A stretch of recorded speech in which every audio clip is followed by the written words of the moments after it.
You don't notice the rot until the walls start to crumble. It begins subtly, a numbness during morning affirmations, a hollow laugh at a friend's crisis, a vague sense of floating through life like a ghost in a hall of mirrors. But this is how the trap tightens, silently. While you're busy healing, manifesting, and vibrating higher, the shadow you've locked away grows teeth. Here's the silent apocalypse of the self-help era. A society that flees its darkness doesn't find light, it breeds monsters. The personal plague. Your psyche becomes a battleground for wars you've been gaslit into ignoring. Chronic emptiness, not from lack of achievement, but from the soul's hunger for authenticity. Performative positivity, smiling through despair until your face becomes a frozen mask. Shadow projection, hating in others what you've exiled in yourself, the rageful activist, the toxic ex, the negative coworker. Jung warned it, everything that irritates us about others can lead us to an understanding of ourselves. But the self-help industry taught you to cancel those mirrors instead. The result? A generation of spiritual narcissists armed with boundaries that build prisons, not bridges. The neurological betrayal, your brain has been hacked by the very tools claiming to save you. Dopamine loops. Each life hack gives a micro hit of control, addicting you to the chase, not the cure. Amygdala, overdrive. Suppressed shadows amplify primal fear, leaving you anxious even in gratitude.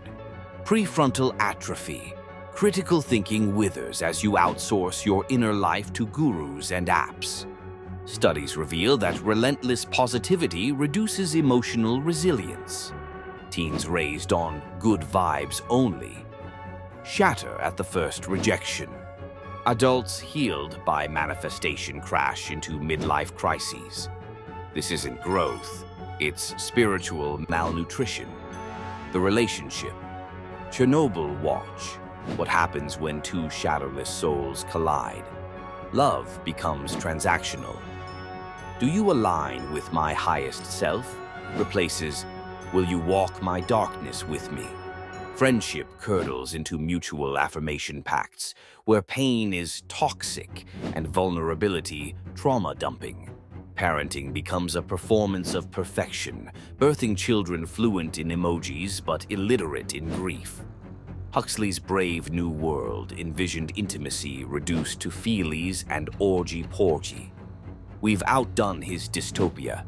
Dating apps gamify connection, therapy speak pathologizes passion, and self-care justifies emotional abandonment.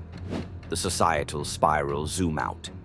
A culture allergic to shadows becomes a culture incapable of justice. Protests devolve into hashtags, rage into retweets, solidarity into slacktivism. Art. Creativity flatlines as artists prioritize healing over truth-telling. Empathy. Algorithms feed us caricatures of others to hate, not humans to understand. Nietzsche's will to power mutates into will to post. Frankl's meaning through suffering becomes meaning through branding. The data chills, global loneliness rates have doubled since 1990. Deaths of despair skyrocket among the outwardly successful. Gen Z reports existential fatigue by 25, their resilience muscles atrophied by bubble wrap and participation trophies. The shadow economy capitalism doesn't just sell you solutions, it sells you the disease.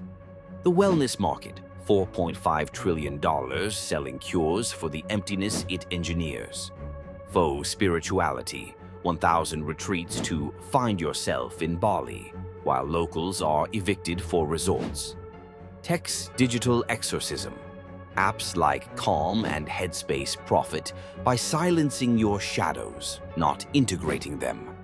Jung's collective unconscious is now a branded playground. Your darkest fears, marketed as limiting beliefs. Your rage, a vibration to raise. Indigenous rituals that honored the shadow are strip-mined for Instagram aesthetics, their depth reduced to hashtags. The cognitive contagion, your mind becomes a puppet of unprocessed shadows. Negativity bias. The more you suppress bad emotions, the louder they scream in dreams, panic attacks, and irrational fears. Confirmation bias. You cherry-pick positive content, creating a hall of mirrors that reflects only lies. Dunning-Kruger effect. Self-help gurus with half-baked theories sell certainty to the lost, breeding cult-like followings. Jung called this Enantiodromia, the suppressed shadow erupting as its opposite. The life coach preaching love becomes a tyrant. The CEO, manifesting abundance, exploits workers. The influencer, curating joy, collapses into secret addiction.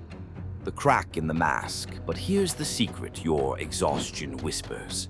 The shadows are breaking through. Workers unionize, not for wages, but for meaning. Teens trade self-help for punk rock and poetry slams. Artists resurrect grotesque, shadow-drenched art that defies Instagram's pastel tyranny. The revolution won't be optimized. It will be messy, howling, and gloriously alive. The hour is late. The walls are closing in. But in the next section, you'll discover something revolutionary. Your shadow isn't the enemy. It's the only compass real enough to guide you home.